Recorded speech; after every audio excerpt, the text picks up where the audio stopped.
Okay, hello, and welcome back to my channel.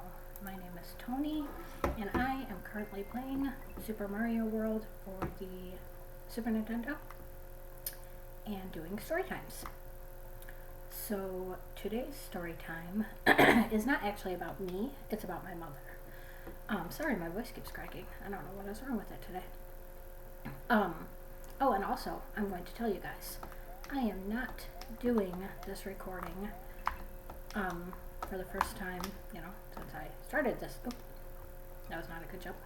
For the first time since I started this series, I'm not recording during the 4 hours that my children have visitation with their father. I'm actually recording just on a Sunday morning at like 10 in the morning because I realized that the next time that my kids have visitation with their father is not for a while, because next Sunday, when they normally would have their 4 hours, it's Mother's Day. So the kids are required to be with me on Mother's Day and their dad on Father's Day, regardless of like whose week it is. So they actually will not see their father next Sunday. And so I'm not gonna obviously spend Mother's Day recording. I'm gonna hang out with my kids, and supposed to go to dinner with my mom and my sisters and all of our kids and stuff.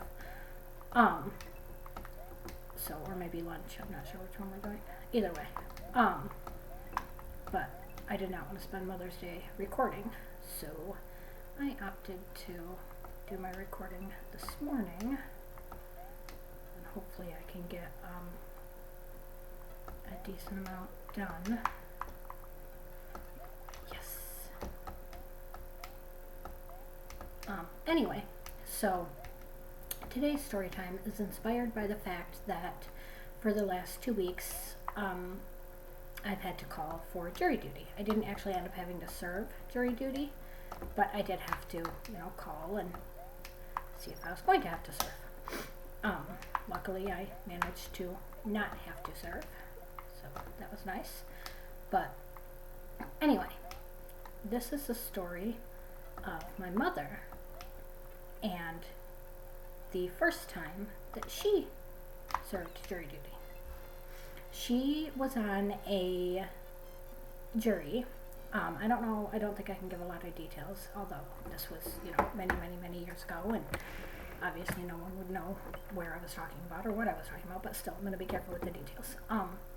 But the point is, she was on a jury, and it was a car theft, and apparently it was blatantly obvious that this person had stolen the car of whoever it was. Like he or she was basically living in the car. So it was not, anyway, you know what I'm trying to say. It was like oh my gosh, I'm sorry, I'm like very bad at these stories. Anyway, my mother said that all but one person basically knew or agreed from the get-go that this person was guilty. But there was a older lady that had, needed some convincing. She was trying to see the good in everyone, and was trying to come up with reasons why possibly his story was true. Anyway, my mother and the rest of the panel of juries found this person guilty. And I don't know how long afterwards, because apparently when they were walking, like when the bailiff was walking the jurors out, he did let them know that this person was a habitual offender. So they were looking at about 30 years, I think, 20 to 30 years in prison. So, basically I think he was just trying to make them feel better about having just, put someone in, or found someone guilty or whatever. And, oh my gosh. Anyway, my mother got a letter,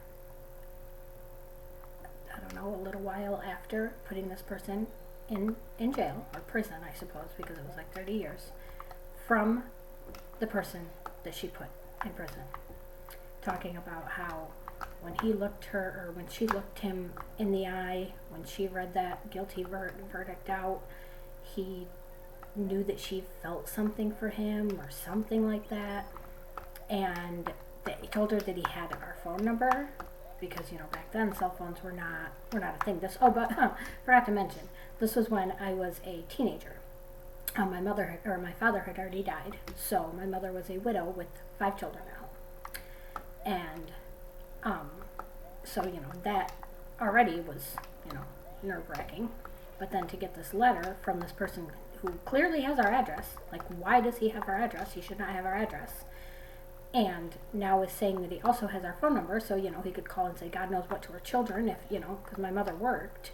So sometimes my older sisters and I, and my younger sisters and I, were home alone, like watching each other, or whatever. And so my mother, of course, freaked out.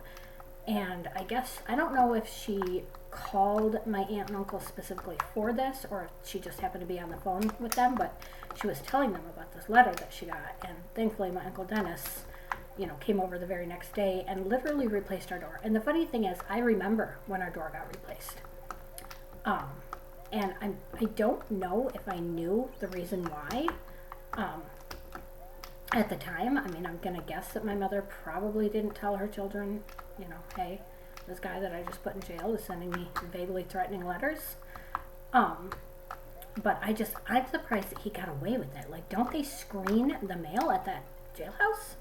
But yeah, so my mother got a letter from this guy telling her that I don't even remember exactly what it said. Hold on, somewhere I've got. Yeah. Okay. I wrote down like some of the details of some of these stories I was telling so that I would actually remember them this time. And not say and as much as I already am anyway. But yeah, isn't that crazy? Like, wrote her a letter, and she said she was terrified for months after this, that this guy was gonna send someone to our house or get out of jail, like bust out or something and show up himself. And I don't know if he wrote to other jurors as well, if like somehow he managed to get like a master list of all the names and addresses or something. And back then, obviously phone books were a thing, and we were in the phone book. Like, we didn't have like a private or unlisted number or anything, so our full address and phone number is right there in the phone book. So all he would have had to have is my mother's name, and boom, it's right there. But it's just, I don't know, it's incredibly creepy to think about the fact that this guy, I really do wonder if there's anybody else that he wrote. And like, did anybody else write him back? Like, did he end up getting like a prison pen pal out of this? I don't know. The whole situation is just creepy. And my mother, of course, luckily waited until I was excused from jury duty to tell me this, because if she had told me it while I was still waiting to call and I had gotten called, I probably would have cried. Because that's scary. That's the thing, especially living in the area that we live, because even though my service would have been several towns over, like three towns over, I still know people in that town, like multiple people. And my husband, or almost ex-husband, knows people in that town, and like, I don't know, like I literally could have ended up serving on the jury for someone that I know. I don't know. That whole situation just freaks me out. So I got very lucky that I did not end up having to serve. It's funny too, because I don't know if I've already mentioned this in one of my other streams I don't know if I've even talked about the fact that I had to call for jury duty. But the funny thing is, I've had 2 other times where I've been called for jury duty, and both times I didn't end up having to serve on an actual jury. And me and my... Why did I do so good the first time, and now I'm just sucking at this? What is my problem? But me and my best friend Jen were talking on the phone, and we were talking about jury duty for some reason. I can't even remember why we were talking about it. And I was telling her how I've gotten called twice so far and hadn't had to serve, and that I was genuinely surprised that I haven't been called again, because it's been, let's say 13 years since the last time I was called. And then gotta be careful. And then literally the next day I got the summons in the mail for jury duty, and the universe was like, oh yeah, watch this. So that was nice. But, yikes. You know what's weird is, in the whole entire 16 years that we were together, my husband never got called for jury duty. I'm going to assume it's because, he was nearly 40 when we got together, so he probably had already served or whatever, or been called, or I never thought to ask him. It's weird to think about. There we go. Okay. Yeah, do you have any if you're old enough to have served jury duty? Obviously, Tyler, I know you have not served jury duty. But anybody else watching this? If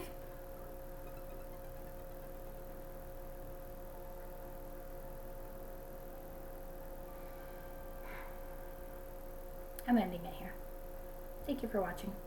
Next time, I have a story about, next time I have a story about a possible haunted church and a possible ghost Boy Scout, Cub Scout, Boy Scout, I don't know, one of the two.